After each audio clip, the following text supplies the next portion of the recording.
অসুবিধা আমাদের দেওয়ার ক্ষমতা নেই, বলবেন চলে যান, খালি ভাড়াটা দিন। তাই বলে আবার 10 টাকা ধরে দিয়েন না।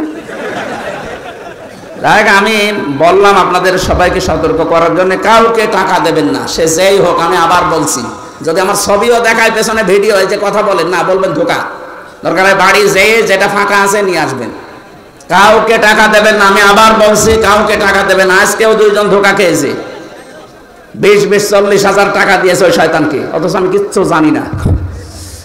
ও যা ক্ষতি করছে আমার এখানে, আপনাদের আর যে কত টাকা নিয়েছে, 5,000-10,000 করে মানুষের কাছে সারা দেশ থেকে। ওরা আমি সত্যি যদি কেউ ধরিয়ে দিতে পারেন, আমি 1 লক্ষ টাকা আপনাকে দেবো, 1 লাখ টাকা দেবো। আর আমি ধরতে বললে তো সরাসরি 3 বার সবাই করে আমি ফের জেলে যাই বসে থাকবো। জান আমার কপালে যা আছে হবে। এই নাম্বার ওই মিডিয়ার কাছে আছে না, মিডিয়া আজকে দিয়ে দেবেন প্রচার। শেষের 16 রবি নাম্বার 018, এরপরে কত কত আছে শেষে 16, আর পরে 018 কত কত আছে মাঝখানে শেষে 70। এই 2টা নাম্বারে সারা দেশ থেকে ধোঁকাবাজি করছে। আমি আল্লাহ রাস্তায় আপনাদেরকে সতর্ক করছি, ভাই আমার আর জ্বালাতন করেন না। এরকম প্রতিদিন 8-10 গ্রুপ আমার বাড়ি যায়। এমনি আমি গরিব মানুষ, আমার বাবারে জ্বালায়, আমার মারে জ্বালায়, আমার বউরে জ্বালায়, আমার শ্বশুরের হাত চেপে ধরে, এই দেখেন পোস্টার করেছি, অথচ আমরা কিচ্ছু জানি না। এখন এই যে শিবিরের কেন্দ্রীয় সভাপতি জোর করে আজকে জোর করে ওনার নাটোরে এই যে সেই বনপাড়া বড়াই গ্রাম, এখন এখানে নিয়ে যেয়ে মাগরিবের পরে তুলবে, ওখানে লক্ষাধিক মানুষ বসে আছে। আবার সিরাজগঞ্জের এই যে বেলকুচিতে আসা লাগবে রাত 9টায়। বলেন আমি কি মেশিন কি? আর আপনারা যে দূর থেকে আন্দাজ ধারণা করেন না ওনার টাকা লাগে, কথা আপনি কয় টাকা দেন?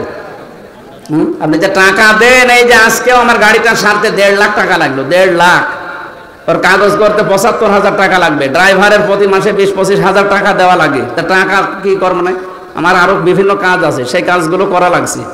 একটা মাদ্রাসা বানানোর এই করছিলাম, 3 কোটি টাকা লাগবে, টাকা নেই। আমি একটা গ্রুপে কাজ করি, আকিজ গ্রুপে, যা লাগে তারা দেখছে, এই জন্য আমার কোনো সমস্যা নেই। তারা যদি বলতো না আমরা কিছু করতে পারবো না, আপনি ওইগুলো করে চলেন গা, আপনি পারতেন না। এখন তো আর কেউ নেই কথা বলার মতো। 2-1 জন যা কথা বলছে, এদেরকে যেন কথা বলতে না দেয়। এটা ভারতের একটা চক্রান্ত।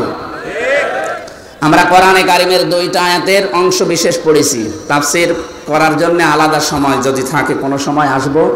আজকে আমরা যতটুকু পারি আয়াতের মূল শিক্ষাগুলো নিয়ে আসর পর্যন্ত। আসরের আজান দেবেন 4টা 10-এ, 15 নামাজ পড়বেন। 4টা 10-এ আজান দিয়ে 15 নামাজ পড়বেন, অসুবিধা নেই। এখানে নামাজ পড়ে তারপর বাড়ি যাবেন। আউযু বিল্লাহি মিনাশ শাইতানির রাজীম। বিসমিল্লাহির রহমানির রহিম। ওয়া দারাবাল্লাহু মাসালান ক্বরিয়াতান কানাত আমিনাতাম মুতমাইন্নাহ। তাফসীর আকারে কথা বলবো ইনশাআল্লাহ। কোরআনের তাফসীর হবে কোরআন টু কোরআন দিয়ে। আল্লাহ পাক উদাহরণ দিচ্ছেন, দৃষ্টান্ত দিচ্ছেন, একটা উপমা পেশ করছেন আমাদের সামনে একটা গ্রামের। কিসের? সিরাজগঞ্জের এখানে যা আসলাম, এটা বড় সারুটিয়া নাকি নাম দেখলাম, তাহলে এটা একটা গ্রাম। আপনি মনে করবেন এই গ্রাম সম্পর্কে আজকের আয়াত নাযিল হয়েছে, যদিও এটা নাযিল হয়েছে মক্কা। এই গ্রাম সম্পর্কে 1,500 বছর আগে নাযিল হওয়া আয়াতটা, আমার যতটুকু জ্ঞান আল্লাহ কোরআন সম্পর্কে দিয়েছে আমি মিলিয়ে দেখলাম, বাংলাদেশের একটা গ্রামের সাথে মিলে যাবে। এদেশে বহু গ্রামে যাওয়ার পরে দেখেছি সাইনবোর্ড লেখা থাকে আদর্শ গ্রাম। একটা গ্রাম আদর্শ এমনিতেই হয় না, 100% শিক্ষিত হওয়া লাগে। ওই গ্রামের ভেতরে যে সমস্ত কাজ কারবার গুলো মানবতা বিরোধী, শরীয়ত বিরোধী, ওইগুলো চলে না।